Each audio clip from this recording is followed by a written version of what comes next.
Bonjour, aujourd'hui on se voit pour la deuxième partie de Scratch. Donc on avait appris à faire un début de programme. Aujourd'hui on va essayer de faire plutôt des programmes de construction de géométrie. Donc première des choses à faire pour construire quelque chose, en fait notre chat, notre lutin, va pouvoir dessiner quelque chose.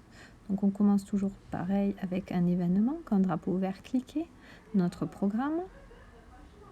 Il nous faut un stylo, donc je remarque que le stylo n'y est pas, donc je descends en bas à gauche, je clique et j'installe stylo donc dans toutes mes commandes. Donc maintenant que j'ai mon stylo, je vais le mettre en position d'écriture.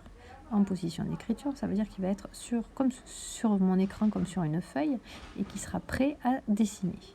Alors ensuite, donc si par exemple j'avance de 10, quand mon chat va avancer de 10, il va dessiner quelque chose en même temps. Alors, on peut commencer en première figure à tracer un carré.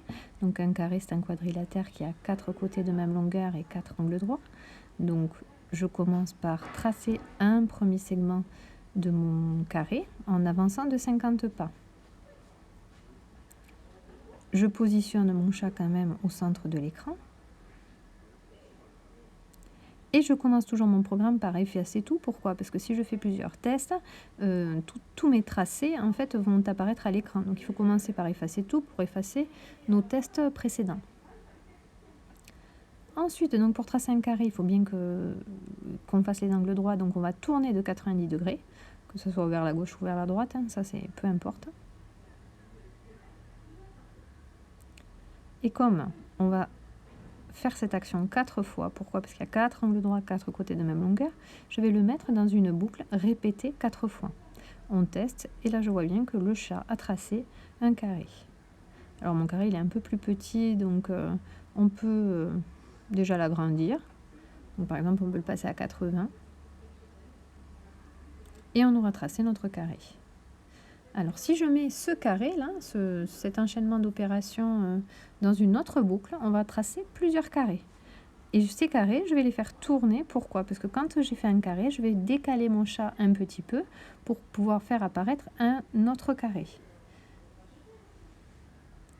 Et pour que les carrés n'aient pas tous la même couleur, je vais faire ajouter 10 à la couleur du stylo. Ainsi, en fait, à chaque carré qui va faire en boucle, vous voyez, hop, il change la couleur du stylo. Donc là, j'ai fait aléatoirement répéter 10 fois.